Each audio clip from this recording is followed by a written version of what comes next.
Leurs Altesses, Excellences, Mesdames et Messieurs les chefs d'État et de gouvernement, distingués délégués, Mesdames et Messieurs, c'est avec beaucoup d'intérêt que la République centrafricaine prend part à ce 11e sommet mondial des gouvernements afin de participer à l'élaboration d'une vision partagée de la gouvernance mondiale, de s'enrichir des expériences des autres pays en matière de gouvernance et de mieux comprendre les enjeux et les opportunités de partenariat susceptibles de contribuer à la réussite de sa stratégie nationale de développement. Permettez-moi tout d'abord de féliciter et surtout de remercier Son Altesse Mohamed bin Rachid Al Maktoum, vice-président, Premier ministre des Émirats arabes unis et cheikh de Dubaï, pour la tenue de cet important sommet et pour y avoir associé mon pays, la République centrafricaine. Mesdames et Messieurs, la République centrafricaine, cette vaste terre bénie par la beauté et dotée de richesses naturelles incommensurables, émerge irréversiblement d'une longue crise militaro-politique et travaille à améliorer sa gouvernance, à développer son économie, à partager son modèle de résilience avec les autres pays du monde. Pour la République centrafricaine, les Émirats arabes unis représentent un partenaire stratégique dans la promotion d'une bonne gouvernance qui est la clé de succès de tous les pays. Les attentes de nos populations deviennent de plus en plus nombreuses et surtout pressantes. En tant que gouvernants, nous devons avoir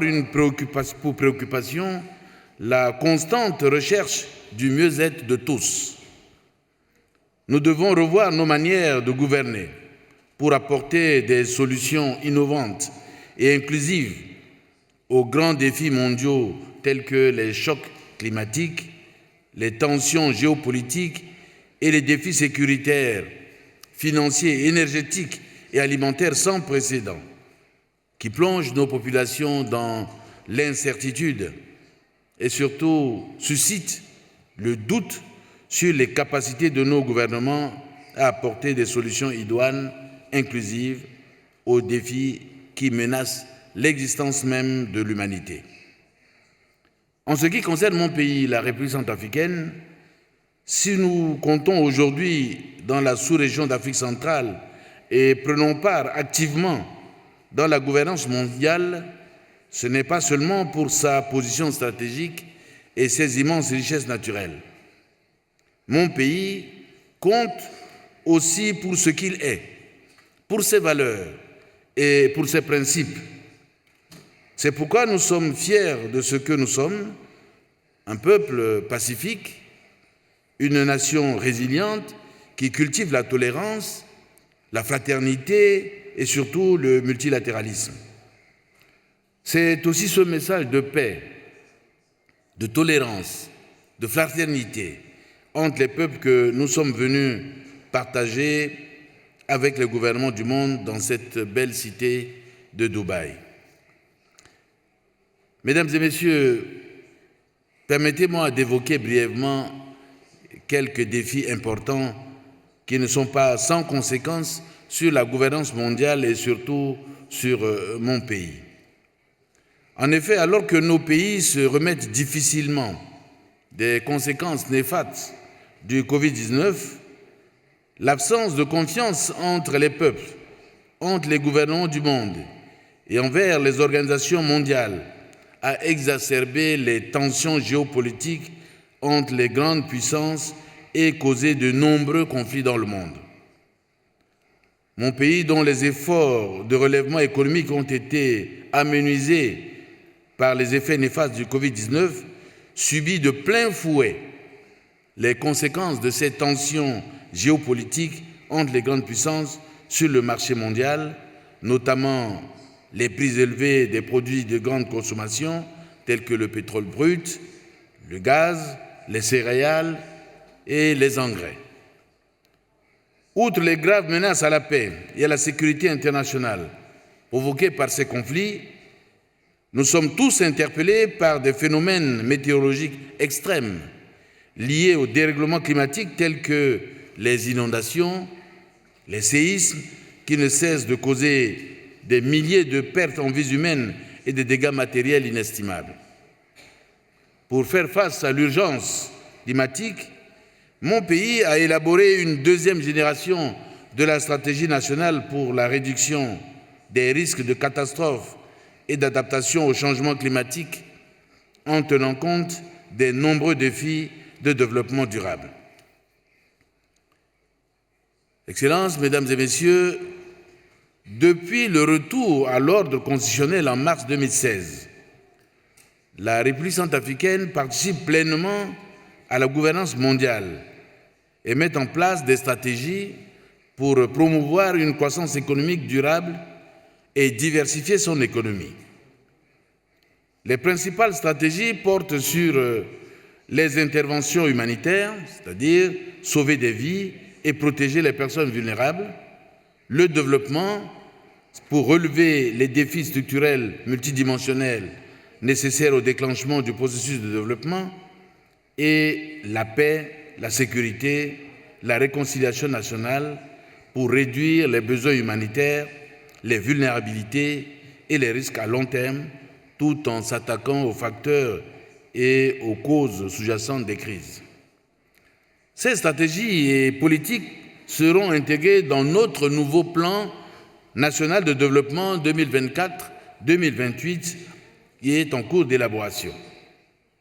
Pour promouvoir une croissance économique durable et diversifier l'économie, nous travaillons sur les initiatives en faveur de l'amélioration du climat des affaires et de la stimulation du secteur privé pour qu'il joue un rôle important dans la construction du pays qui passe par les réformes importantes dans les secteurs de la justice, du foncier et l'amélioration de l'accès au financement. Les initiatives en faveur de la construction des infrastructures économiques permettant de répondre aux défis de désenclavement du pays, de l'augmentation de la capacité énergétique, de l'adaptation de la formation, emploi et de la création des chaînes de valeur dans les secteurs productifs comme l'agriculture, l'élevage, les industries extractives et le secteur forestier. Aussi, l'avènement des infrastructures à fibre optique marque un tournant dans le mode de fonctionnement de l'État, par la dématérialisation de l'administration, le renforcement du système d'éducation, la numérisation des secteurs économiques et financiers, la régulation et la taxation des transactions financières en support aux mécanismes de contrôle et de traçabilité pour le relèvement du niveau des recettes publiques. Toutes ces initiatives s'inscrivent dans une perspective de gestion durable des ressources naturelles, afin de ne pas hypothéquer l'avenir des générations futures et de tirer le bénéfice de la finance climatique pour accélérer le financement des biens publics mondiaux. Un accent est mis sur la gouvernance politique et administrative impliquant la modernisation de l'administration, la construction d'une nation plus juste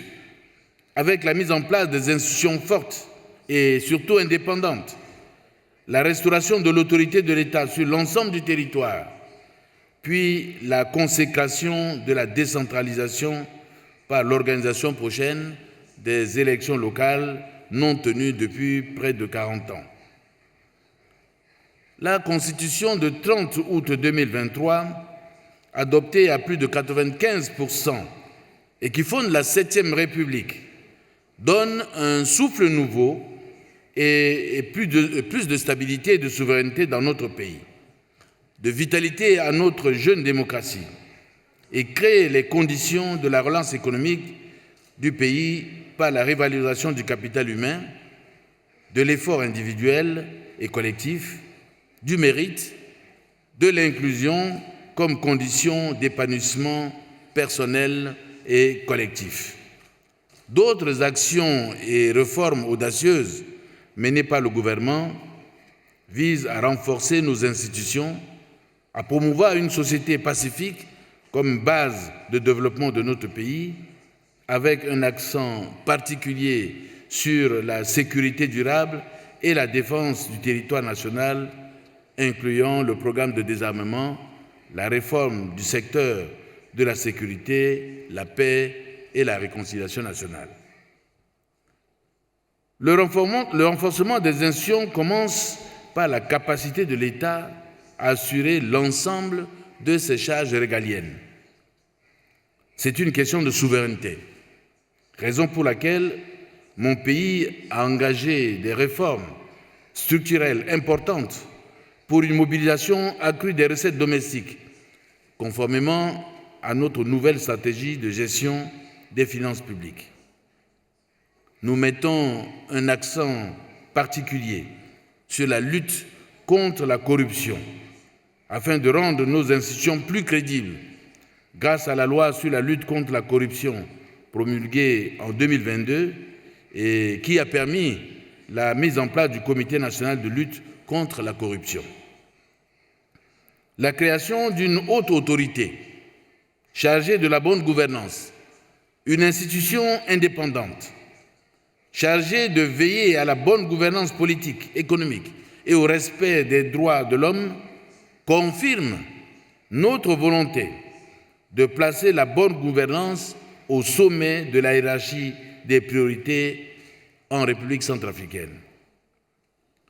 Mon pays s'est résolument engagé